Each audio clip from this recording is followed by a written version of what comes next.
17 के पहले क्या मुख्यमंत्री नहीं होते थे क्या? गोविंद साहब धाम में क्या उनको फुर्सत नहीं थी क्या? पिछले दिनों मुझे सरवण धाम में आने का और शिव बाबा धाम में भी आने का अवसर प्राप्त हुआ था। तब क्यों नहीं आते थे? क्योंकि 17 के पहले मुख्यमंत्री को कहां फुर्सत थी। वो नोएडा नहीं जाते थे, लगता था कुर्सी खिसक जाएगी। 17 में जब मैं मुख्यमंत्री बना, मैं स्वयं वहां का कार्यक्रम बनाया तो मुझे भी ये बताया जा रहा था कि वहां जाने से कुर्सी खिसकती है। हमने कहा जो कुर्सी कल जानी वो आज चली जाए ठीक है, लेकिन जनता के लिए आए हैं, जनता की सुनवाई करेंगे। और पहले ये लोग डरते थे हम वहां इसलिए नहीं जाएंगे क्योंकि कुर्सी चली जाएगी, तो जनता ने कुर्सी हमेशा के लिए विदा भी कर दी है उनसे। बहन और भाइयों, ये लोग 12 बजे सो करके उठने वाले लोग हैं। 12 बजे सो के उठेंगे, 2 बजे बबुआ तैयार होंगे और 2 बजे तैयार होने के बाद फिर उनके चच्चू उनको कुछ सिखाएंगे, फिर एक ट्वीट करेंगे, फिर जिम चले जाएंगे, जिम से वापस आएंगे तब तक महफिल जम जाएगी और फिर उनको इतना होश रहता ही नहीं कि वह इस देश में है या फिर इस देश से बाहर कहीं और जगह है। तो इनसे जिनसे स्वयं को नहीं संभाला जा रहा है, वे प्रदेश को खाक संभालते, 25 करोड़ जनता को खाक संभालते और इसीलिए दंगे होते थे। इन दंगाइयों के सामने समाजवादी पार्टी की सरकार घुटना टेकती थी। और आपने देखा होगा संभल में एक गुंडे ने, समाजवादी पार्टी के एक गुंडे ने दंगा कराने का प्रयास कर दिया, उसको घुटने में ला करके आज नाक रगड़वा रही है सरकार, घुटने में ला करके। एक गुंडा बरेली में भी दंगा करवाता था, लगातार अव्यवस्था पैदा करता था। उसने एक बार धमकी दी, प्रशासन थोड़ा सहमा, मैंने कहा चिंता मत करो, तैयारी करो। उसने धमकी दी तो उसको एक बार आने दीजिए, एक बार में निपटो। और आप देख रहे होंगे कि मौलाना जेल में आज कष्ट उठा करके नाक रगड़ रहा है, कह रहा साहब बकस दो, एक बार जान बकस दो, आगे से गलती नहीं करेंगे, दंगा नहीं करेंगे। पहले इन दंगाइयों को मुख्यमंत्री आवास में बुला करके सम्मानित किया जाता था और आज जब कोई धमकी देता है कि दंगा करवा देंगे तो मैं कहता हूं आओ बच्चों थोड़ा दंगा करवा लो, मैं तुम्हें दंगा कराना सिखा देता हूं कैसा दंगा होता है। बहनों और भाइयों, आज यूपी नो कर्फ्यू नो दंगा और यूपी में है अब सब चंगा। ये समाजवादी पार्टी नहीं कर सकती थी, ये काम कांग्रेस नहीं कर सकती थी, क्योंकि ये भारत की विरासत को अपमानित करने वाले लोग हैं। याद करिए, समाजवादी पार्टी ने और कांग्रेस ने महाराज सुहेलदेव का अपमान किया था, उनका स्मारक नहीं बनने दिया था, बल्कि विदेशी आक्रांता सलार मसूद के नाम पर काजी मियां का मेला लगाना प्रारंभ कर दिया था। हमारी सरकार आई, हमने कहा नहीं, किसी विदेशी आक्रांता के नाम पर कोई कार्यक्रम नहीं होने देंगे।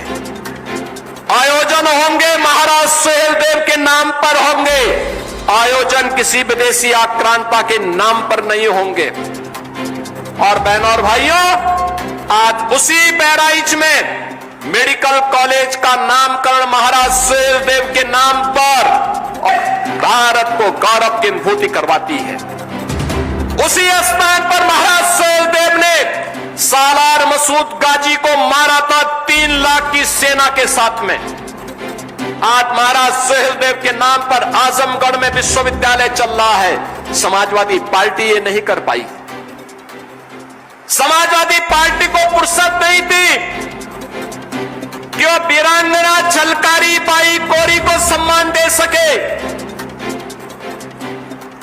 महारानी दुर्गावती को सम्मान दे सके, वीरांगना अवंतीबाई लोधी को वीरांगना उदा देवी पासी को सम्मान दे सके। और मुझे प्रसन्नता है हमारी सरकार ने, डबल इंजन की एनडीए की सरकार ने आज वीरांगना उदा देवी के नाम पर, वीरांगना छलकारी बाई कोरी के नाम पर, वीरांगना अवंती बाई लोधी के नाम पर महिला पीएसी की 3 बटालियन का गठन कर दिया है। और तीनों में प्रदेश की बेटियों का प्रशिक्षण होगा और वे प्रदेश की सुरक्षा के लिए दुर्गा वाहिनी के रूप में निकल करके गुंडा और अपराधियों का काम तमाम करने का काम भी करेंगे। बहनों और भाइयों, आज नए उत्तर प्रदेश में आप जहां कहीं भी जाते हैं सम्मान पाते हैं। आज से 9 वर्ष पहले ये नहीं होता था। 9 वर्ष पहले आप कहीं जाते थे सम्मान के लिए तरसते थे। लोग सोचते थे कहां से, यूपी के नाम से तो लोग कांपते थे, देख करके ही भागते थे। अगर कोई आपके नजदीक बैठता था, आपके अंबेडकर नगर जनपद का या यूपी का नाम सुनता था, 10 कदम पीछे हटता था। आज ऐसा नहीं है। अब तो यूपी का नाम कोई लेगा तो 10 कदम दूर बैठा होगा तो आपके पास आकर के आपको गले मिलने के लिए उतावला होगा। आज एक पहचान बदली है। सामने वाले के चेहरे की चमक बताती है यूपी के नाम पर। आज वो भी गौरव की अनुभूति कर रहा है। ये यूपी की पहचान को गौरव किसने दिलाया? प्रधानमंत्री मोदी जी के नेतृत्व में काशी में काशी विश्वनाथ धाम, अयोध्या में एक बार भगवान श्री राम की पावन जन्मस्थली पर भगवान श्री राम का भव्य मंदिर के निर्माण के साथ ही आज की नई अयोध्या जिस वैभव के साथ जानी जा रही है। आज आप प्रयागराज में जाते होंगे, बदले हुए प्रयागराज को देखते होंगे। मां विंध्यवासिनी धाम में जाएंगे, मां विंध्यवासिनी के पावन धाम को आप बदलते स्वरूप में देख रहे होंगे। नैमिषारण्य में आप जाएंगे, नया नैमिषारण्य नजर आता है। और मथुरा वृंदावन फिर से एक बार हमें द्वापर की याद को ताजा कर लेता है। कृष्ण कन्हैया की याद को हमारे सामने फिर से प्रस्तुत कर दे रही है। बहनों और भाइयों, यही तो कांग्रेस और समाजवादी पार्टी को खटक रहा है। अयोध्या को सम्मान कैसे मिल गया? अयोध्या को सम्मान कैसे मिल गया? यही उनकी समस्या है। क्योंकि समाजवादी पार्टी ने राम भक्तों पर गोलियां चलाई थी और कांग्रेस ने कहा था कि राम हुए ही नहीं, राम के अस्तित्व पर प्रश्न खड़ा करने का प्रयास किया था कांग्रेस ने।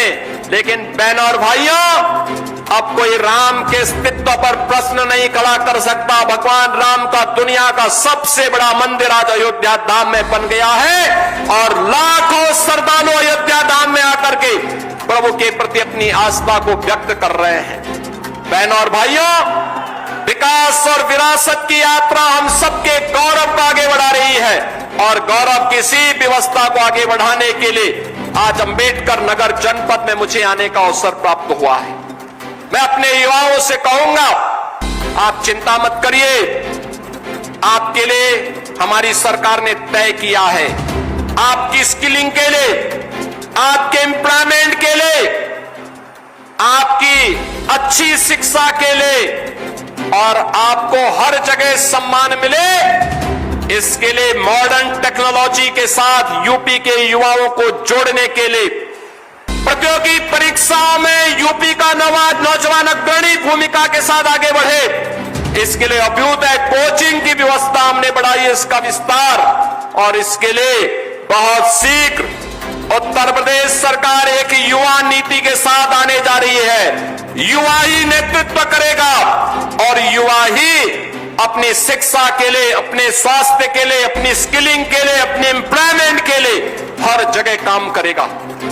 लोह पुरुष सरदार वल्लभ भाई पटेल के नाम पर हर जिले के अंदर एक एम्प्लॉयमेंट जोन हम बनाएंगे, जिसमें युवा के स्किलिंग के साथ साथ उसके एम्प्लॉयमेंट की भी व्यवस्था होगी और लगातार सरकार इसके लिए कार्य कर रही है।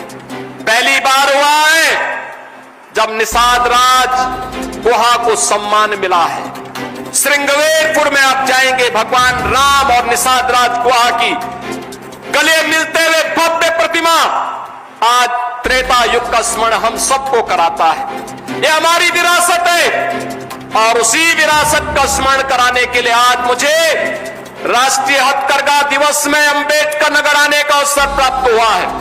हमारे जनप्रतिनिधियों ने जो मुद्दे मेरे सामने रखे हैं, सरकार इन पर कार्य करेगी। जहां बस स्टैंड बनाना होगा जरूर बनाएंगे, हॉस्पिटल जहां अतिरिक्त बनाने होंगे, हॉस्पिटल की क्षमता बढ़ानी होगी, जरूर सरकार करेगी।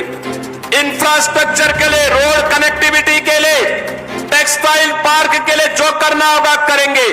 और मैं आपको इस बात के लिए आश्वस्त कर सकता हूं कि समाजवादी पार्टी के गुंडों को कोई अवसर नहीं देना है। याद करिए, इस समाजवादी पार्टी के समय में इसी जनपद के एक होनहार कार्यकर्ता रामबाबू गुप्ता की हत्या समाजवादी पार्टी के गुंडों ने कर दी थी।